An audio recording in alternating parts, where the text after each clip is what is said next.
നമസ്കാരം, ന്യൂസ് കാർഡിലേക്ക് സ്വാഗതം. വണ്ടിപ്പെരിയാറിൽ 6 വയസ്സുകാരിയെ പീഡിപ്പിച്ച ശേഷം കെട്ടിത്തൂക്കി കൊലപ്പെടുത്തിയ കേസിൽ പ്രതിസ്ഥാനത്തുണ്ടായിരുന്ന അർജുനെ കോടതി വെറുതെ വിട്ടത് കേരളത്തെ ശരിക്കും ഞെട്ടിച്ച ഒരു വിധിയായിരുന്നു. ഏറെ കോളിളക്കം സൃഷ്ടിച്ച ഈ കേസിൽ പ്രതി കുറ്റക്കാരനല്ല എന്ന് കോടതി വിധി എഴുതിയത് ഞെട്ടലോടെയാണ് ഇന്നലെ കേരളം കേട്ടത്. എന്നാൽ പോലീസിന്റെ അന്വേഷണത്തിലെ വീഴ്ചകൾ തന്നെയാണ് പ്രതി ശിക്ഷിക്കപ്പെടാതിരിക്കാൻ ഇടയാക്കിയത് എന്നതാണ് കോടതി വിധിയിൽ നിന്നും വ്യക്തമാകുന്നത്. കുട്ടി കൊല്ലപ്പെട്ടതാണെന്നും ലൈംഗിക ചൂഷണത്തിന് ഇരയായിട്ടുണ്ടെന്നുമുള്ള പ്രോസിക്യൂഷന്റെ വാദം കോടതി അംഗീകരിക്കുന്നുണ്ട്. എന്നാൽ അത് ചെയ്തത് അർജുനാണെന്ന് തെളിയിക്കാൻ പര്യാപ്തമായ തെളിവുകൾ ഒന്നും ഇല്ലെന്നാണ് കോടതി ഉത്തരവിലെ കണ്ടെത്തൽ. പ്രതി അർജുനോട് മൃദു സമീപനമാണ് സ്വീകരിച്ചതെന്ന് തുടക്കം മുതൽ തന്നെ ആരോപണം ഉയർന്നിരുന്നു. അർജുൻ ഡിവൈഎഫ്ഐ പ്രവർത്തകനായതിനാൽ പോലീസ് നേരാവണ്ണം കേസ് അന്വേഷിച്ചില്ല എന്നും പട്ടികജാതിക്കാരനല്ലാതിരുന്ന പ്രതിയെ പട്ടികജാതിക്കാരനാക്കിയാണ് പോലീസ് അവതരിപ്പിച്ചതെന്നും പരാതി ഉയർന്നു. ഇക്കാര്യം ചൂണ്ടിക്കാട്ടി കുട്ടിയുടെ മാതാപിതാക്കൾ ഹൈക്കോടതിയെ വരെ സമീപിച്ചു. കൊലപാതകം നടന്ന ഉടൻ കഴുത്തിൽ ഷാൾ കുരുങ്ങി മരിച്ചുവെന്ന് വരുത്തി തീർക്കാനായിരുന്നു പോലീസ് ശ്രമം. എന്നാൽ ലൈംഗിക പീഡനത്തിന് ഇരയായതായിട്ട് പോസ്റ്റ്മോർട്ടത്തിൽ വ്യക്തമായതോടെയാണ് അന്വേഷണത്തിന്റെ ഗതി മാറിയത്.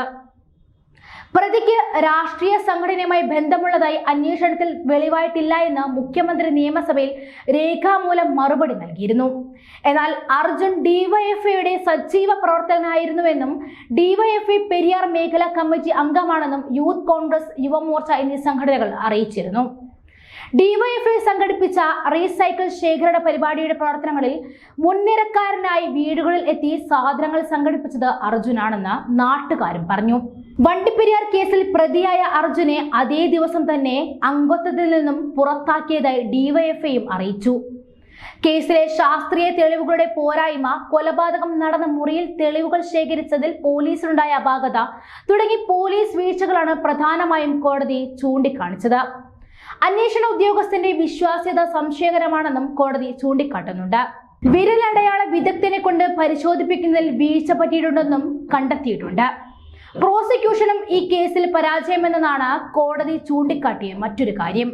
തെളിവുകൾ സൂക്ഷിക്കുന്ന കാര്യത്തിൽ ശാസ്ത്രീയമായ രീതി അവലംബിക്കുന്നതിലും അന്വേഷണ ഉദ്യോഗസ്ഥൻ അഭാവം കാട്ടി. പിന്നീട് പോസ്റ്റ്മോർട്ടം റിപ്പോർട്ട് വന്നതിന് ശേഷം മാത്രമാണ് പോലീസ് കാര്യക്ഷമമായ അന്വേഷണം നടത്തിയത്. പ്രതിക്കെതിരെ ചുമത്തിയ കൊലപാതകം, ബലാത്സംഗം അടക്കമുള്ള കുറ്റകൃത്യങ്ങൾ തെളിയിക്കാൻ പ്രോസിക്യൂഷന് കഴിഞ്ഞില്ല എന്ന കണ്ടെത്തലിന്റെ അടിസ്ഥാനത്തിലാണ് വ്യാഴാഴ്ച രാവിലെ കട്ടപ്പന അതിവേഗ പ്രത്യേക കോടതി അർജുനെ വെറുതെ വിട്ടത്. വണ്ടിപ്പെരിയാർ സിഐ ആയിരുന്ന TD സുനിൽകുമാറിന്റെ നേതൃത്വത്തിലുള്ള പോലീസ് സംഘമായിരുന്നു കേസിൽ അന്വേഷണം നടത്തി കുറ്റപത്രം സമർപ്പിച്ചത്. വിധിക്കെതിരെ അപ്പീൽ പോകുമെന്ന് പോലീസ് വ്യക്തമാക്കിയിട്ടുണ്ട്. 2021 ജൂൺ 30 ഇടുക്കി വണ്ടിപ്പെരിയാറിൽ 6 വയസ്സുകാരി ക്രൂരമായി പീഡിപ്പിച്ച ശേഷം കെട്ടിത്തൂക്കിക്കൊന്ന നിലയിൽ കണ്ടെത്തുന്നത്.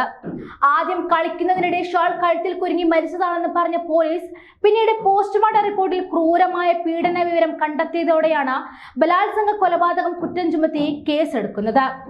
പിന്നാലെ ജൂലൈ 4 അയൽവാസിയായ പ്രതി അർജുനെ പോലീസ് പിടികൂടുന്നത്. 78 ദിവസത്തിന് ശേഷം കുറ്റപത്രം സമർപ്പിച്ചു. കടുത്ത ശിക്ഷ ലഭിക്കാവുന്ന പല വകുപ്പുകളും ഒഴിവാക്കിയാണ് പോലീസ് കുറ്റപത്രം സമർപ്പിച്ചതെന്ന് ആരോപണം ഉയർന്നിരുന്നു. പട്ടികജാതി പട്ടികവർഗ പീഡന നിരോധന നിയമം കുറ്റപത്രത്തിൽ ചേർത്തിരുന്നില്ല എന്നതും ശ്രദ്ധേയമാണ്. പ്രതി 3 വയസ്സ് മുതൽ പെൺകുട്ടിയെ പീഡിപ്പിച്ചു വരികയായിരുന്നുവെന്ന് കുറ്റപത്രത്തിൽ പറയുന്നു. സംഭവ ദിവസം വീട്ടിലെത്തിയ പ്രതി ഉപദ്രവിക്കുന്നതിനിടെ പെൺകുട്ടി ബോധമറ്റ് വീഴുകയും മരിച്ചെന്ന് കരുതി ഷാളിൽ കെട്ടിത്തൂക്കുകയുമായിരുന്നുവെന്ന് പ്രതി മൊഴി നൽകിയതായും പോലീസ് പറഞ്ഞു. എന്നിട്ടും അവനെങ്ങനെ കുറ്റവിമുക്തനായി? അവനെ സംരക്ഷിച്ചത് അവന്റെ രാഷ്ട്രീയമാണോ? പോലീസ് അവനെ ചുക്കാൻ പിടിച്ചത് ആർക്ക് വേണ്ടി? ഇങ്ങനെ രാഷ്ട്രീയ പിൻബലമുണ്ടെങ്കിൽ ചെയ്ത തെറ്റ് തേച്ചു മാച്ചു കളയാൻ സാധിക്കുമെങ്കിൽ പിന്നെ ഇവിടെ എന്തിനാണ് നിയമവും കോടതിയും? അവനവന്റെ പാർട്ടി ഓഫീസുകൾ വെച്ച് തീർപ്പാക്കിയ പോരെ? ആ കോടതി വരാന്തയിൽ നിന്നും പോലീസ് ചേർത്ത് പിടിച്ചവനെ കൊണ്ട് ഓടിയതിനു ശേഷം പിന്നീട് ആ കോടതി വരാന്ത സാക്ഷ്യം വഹിച്ചത് ഒരമ്മയുടെ പൊട്ടിക്കരച്ചിലായിരുന്നു. തന്റെ മകൾക്ക് നീതി കിട്ടാതായപ്പോൾ അലമുറയിട്ട് കരഞ്ഞ ആ അമ്മയുടെ കണ്ണീരിന്റെ ശാപം ഒരിക്കലും അവന്റെയൊക്കെ തലയിൽ നിന്നും പോകില്ല. എന്റെ കാതിൽ ഇപ്പോഴും മുഴങ്ങിക്കേൾക്കുകയാണ് ആ അമ്മയുടെ വാക്കുകൾ. 14 വർഷം കാത്തിരുന്നുണ്ടായ കുഞ്ഞിനെയാണ് അവൻ ഇല്ലാതാക്കിയത്. അവരുടെ ജീവിതമാണ് അവൻ തകർത്തത്. ഇതാണോ നീതി? ഇതാണോ നിയമം? ആ ജഡ്ജി ഒരു പെണ്ണല്ലേ? ആ അമ്മയുടെ കരച്ചിൽ ഇന്നലെ കേരള മനസാക്ഷിക്ക് മുൻപിൽ വേദനയായി. തെളിവുകളും സാഹചര്യങ്ങളും വില്ലനായപ്പോൾ സത്യവും മനസാക്ഷിയും നീതിയും മരവിച്ചു പോയി. കുറ്റം ചെയ്തവനെയും അന്വേഷണ വീഴ്ച വരുത്തിയവനെയും ഒരുപോലെ നിയമത്തിന് മുന്നിൽ കൊണ്ടിട്ട് കെട്ടിത്തൂക്കണം. അപ്പോഴാണ് ഇതാണ് നീതിയെന്ന് ഞങ്ങൾക്കും പറയാൻ കഴിയുകയുള്ളൂ.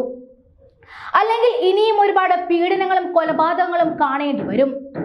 ഈ കാലത്തെ ഓർത്ത് പേടിയാകുകയാണ്. ഞാനും ഒരു പെണ്ണാണ്. നാളെ എനിക്കോ അല്ലെങ്കിൽ എൻ്റെ മകൾക്കോ ഇങ്ങനെ സംഭവിക്കുകയാണെങ്കിൽ ഞാൻ എവിടെയാണ് നീതി തേടി അലയേണ്ടത്?